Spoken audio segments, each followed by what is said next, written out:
All right, hello and welcome. We're joined today by Hall of Famer Eric Dickerson and Super Bowl champ Eric Davis. Let's start in Tampa, where the Patriots squeaked by the Bucs last night with some help from Tampa kicker Nick Folk, who missed 3 field goals, proved to be the difference in the game. Here's Tom Brady after the win. I hope we can score more points than we did tonight. We just didn't get the job done. But, hopefully we can just keep finding ways to win. And I've been a part of, I said the other day, a lot of teams that we didn't score many points and we won the game anyway. And there's games where we score a lot of points and we still got to win. It's just that's what team football is all about. Cowheard, after that win last night, you optimistic about the Patriots? No, they feel like the San Antonio Spurs. It's a dying pro sports dynasty. Collegiately, they go longer because you can just get recruits every year. In pro sports dynasties, there's usually a great coach and 2 great players, maybe 3, and then they start getting older, and you can maybe squeeze 1 more title out of them. Who's the Patriots' second best player? They won that game last night on system. They won it on coaching. They won it on Brady. They don't have an elite player. They don't miss field goals, but what about New England blew you away last night? I think I just heard a sound of feet landing on the ground after jumping off the Patriots bandwagon. Is that what I just heard? Didn't I just hear that? Who's their second best player? Listen, I agree. That's Kawhi Leonard and Brady. There's no second best guy. That game, look, you can blame the kicker all you want. There's a quarterback that's supposed to be a franchise player that's in his 3rd year. And again, the kicker was terrible. But Jameis Winston, for stretches of this game, awful. The thing I came away with is like, he can't play without a full week of preparation. There are certain guys that if they can't visualize every play for 3 or 4 days in practice, they can't perform on. And that's what I came away feeling like, those 3 days of missed practice, he can't visualize these throws. He hasn't been through this, and he's just missing guys. And Tom Brady was efficient. He was accurate. And he's been at this for damn near 30 years. I get it. Winston's in his but by your 3rd year in the NFL, I was shocked at how poor. So are you optimistic? And no, because I didn't think this was anything last night. This was the Patriots team I expected. They should have got beat. I think you're right. Well, the only good thing about it, the Patriots won.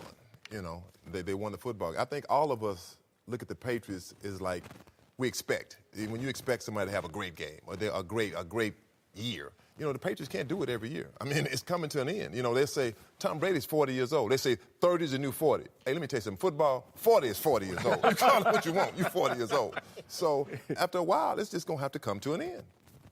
I'm looking at them as far as optimism. I'm in the same place I was with the Patriots. I thought that Edelman not being there is going to affect the offense. Gronk was already they put Gronk on a pay-for-play contract, which means in-house. The people that know him better than anyone else, they obviously knew that he was breaking down. You see that with his body. So he's probably going to miss more time than not. Gilmore has come in and doesn't seem like he understands the defensive schemes. So that's always been a big part of the Patriots brand, being able to do all sorts of different coverages and defenses. And they can't do that right now. It's affecting the way things are going. Not having the security blanket in Edelman is causing Tom to have to go downfield more, which means longer routes, which means longer time to protect him. He's getting hit a lot more. I don't see that changing anytime soon. So they're going to win games. Brady's good, Belichick's good, but this system is going to win 9 games. Oh, no. They'll win more than that. Well, I'm saying, but it's system. They're not winning this thing on talent. Well, look at the division they're in. They've won that division 8 years in a row. Yeah, that helps. That helps a lot. They're in a weak division. Listen, Brady, the totality of these hits is what's eventually, but they got Garoppolo. So yeah, but you know what? He got to your point. I'm watching that game last night. Winston had a lot of time. Tom didn't. Yes. Like this thing is just, it's just almost like when I was 44 years old. My dad was an optometrist. I had great vision. One night I went to eat steak dinner, and I looked down at the menu, and it was just stuff running on the menu. I know what you mean. Trust me. In one day, when you get to be old, you age fast. Tom's going to wake up in week 11 after 4 sacks, and it's going to be different. We got a stat here. Other than Carson Palmer, no quarterback's been hit more than Tom Brady. That's for him. That's unsustainable for Tom Brady. Rest of those guys, Palmer and year Brady are old bodies. The rest of those guys are pretty young. Well, what will happen, because the coaching staff there is so good, they will figure out what they do well and what they can't do, and they take the can'ts away. They just take it out of their plan. That's one thing that Belichick and his staff are very efficient at. They figure out what they can do well, and they find ways to win that way. So that's what I'm saying. I don't see things changing. It's been 5 weeks, Eric, and they keep removing pieces. Gronk got removed last night. Well, I mean, so there's less things to do. This is the team. That's why I said I'm not more optimistic. This is the Patriots team right now. They won't be blowing people out. They're going to find ways to win games because they are that good. At the end of the year, they will be in the hunt. They will be 11-5. But with a much slimmer margin. Still, they will be tiny margin. Still be in the hunt. I guarantee. No, that's a 10-6 football That's team. what it is. Well, 11-5, at best. 10-6. I mean, no. At best, I think it's a 9-win team. I think they'll win 11 games. They should have lost last night to Tampa, but they did. To Houston, where the Texans welcome the Chiefs on Sunday. Deshaun Watson getting better every week off a 5-touchdown performance against the team we thought was pretty good, Tennessee. Now he finds himself stepping up against the best team in the league right now, the Chiefs, who are the only team still unbeaten. Whitlock, I know you're from KC. Settle down. Do you expect Deshaun to take down the Chiefs? No, I don't. And, I think Deshaun's a little overvalued. Young player. He has a bright future in the league. I'm not knocking him. But Andy Reid had a chance to draft Deshaun Watson and chose Patrick Mahomes. They went up to get Patrick Mahomes. They could have had Deshaun Watson. Deshaun Watson, a little bit overvalued. He's going to play the best team in football. He'll take a step back. Andy Reid in this offense will continue to perform at a high level. The Texans are going to come back down to earth this week, and so will Deshaun Watson. Deshaun Watson excites me because Houston has had this great roster for about 5 years, and all that's been missing is the guy to lead it. We've had all these defensive players. We've had perimeter players. We've had Arian Foster. We've had good tight ends. You know what Houston reminds me of? Remember, The Daily Show was around for years on Comedy Central, and they finally got Jon Stewart in the chair, and then an hour later you're like, oh, this is culturally relevant, and the show took off. That show was around for a long time. Houston's been simmering for about 6 years, and they've never had a guy who can make a play. In fact, they've had unathletic guys.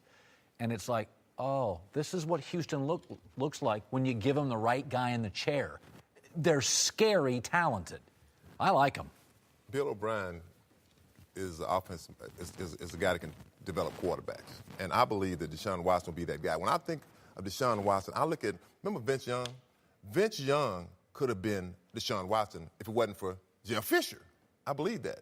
And now I think you're seeing what he could possibly have been. Shortchanging Deshaun Watson. Hey, Vince Young would have been a Vince real could top. never throw it the way Deshaun can. But he was bigger, he was stronger, he was faster. And I think he had a better arm. I think the big thing here is, can Kareem Hunt run against the Houston defense? No. That's the big one, with 2 offensive linemen missing. 5 weeks in a row and now. No. You finally get lucky on a pick, and look at you. You got the purple suit, you picked the Chiefs, you're in your sweet spot right now. Don't you think they're a little overvalued? Hell no. I picked them and the Falcons in the Super Bowl. Well, Deshaun Watson, he'll continue to grow. He'll make some plays. I think he'll make some plays on the Chiefs because they're broken down plays that he's capable of making. You can game plan an offense or a defense, but you can't game plan the sandlot ball. And when a play breaks down, he's capable of making plays. He's athletic enough to make plays with his arm and his leg when something breaks down. That's what we've seen him do. He's going to do that. Will he take down the Chiefs? No. Because you also have a quarterback on the other side that I think halfway through the season, people have finally started giving Alex Smith credit for being a good quarterback. He's a really good quarterback. Alex is an athletic quarterback. Alex can throw from the pocket. He can throw from outside of the pocket. He can run the read option. He's really good. That's a really good team. And I'm with Whit on this one. I said a while back that I think they're the best team in the league right now, and I'm going to stick to it. Like, you know what I like about Deshaun Watson?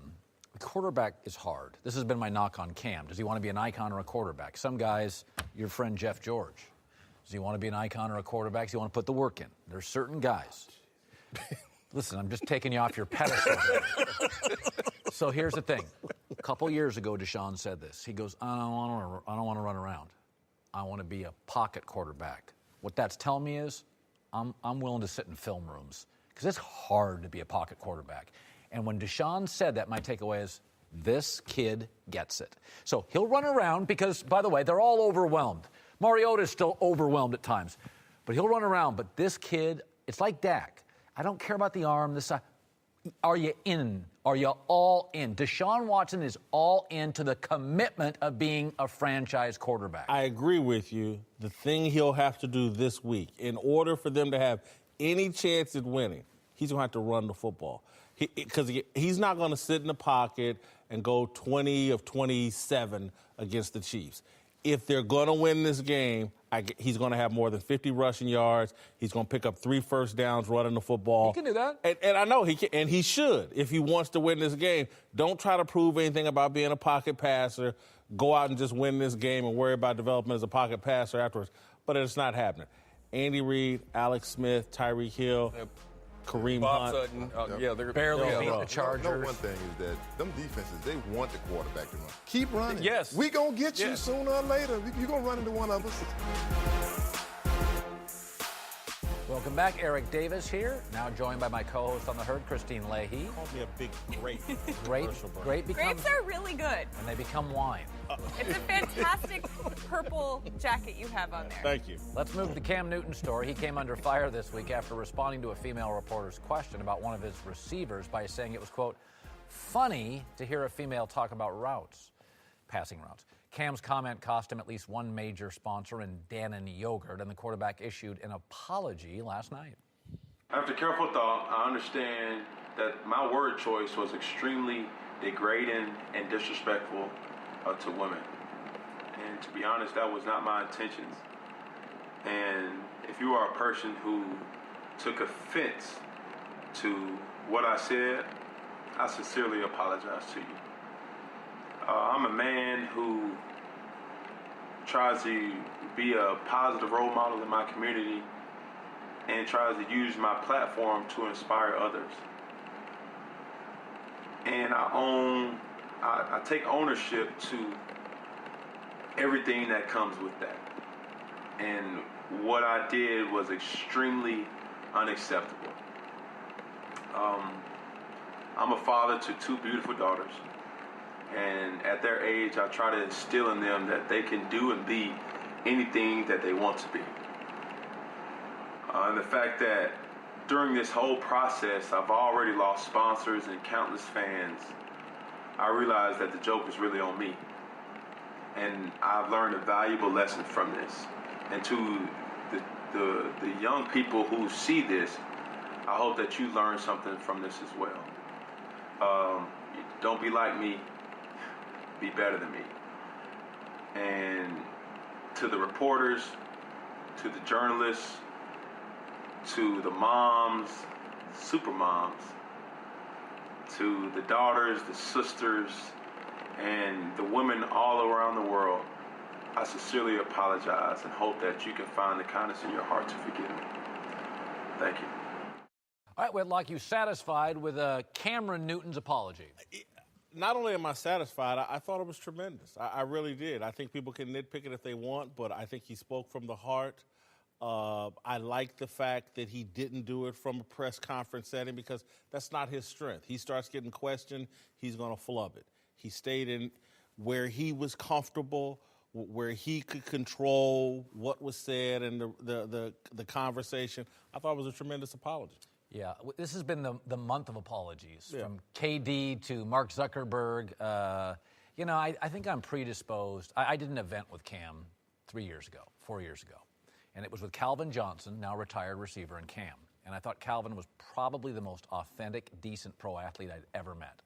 And I thought Cam was great when the light came on and was not great when it went off. And I was like, I'm going to store that one back there. I've always felt with Cam there's a lot of acting. In press conferences, I think he's consumed with sometimes being iconic and not a great football player. But I mean, we're in the apologizing as a cottage industry. You can accept it or not. I think I've always been a little cynical of Cam's authenticity. as a guy and as a player. So I hear the word sponsors is what I hear. But I think I'm probably in the minority, and most people take apologies, because we all screw up. They take them as sincere, and I get that. I can get that. I can be wrong. I could be too cynical. I think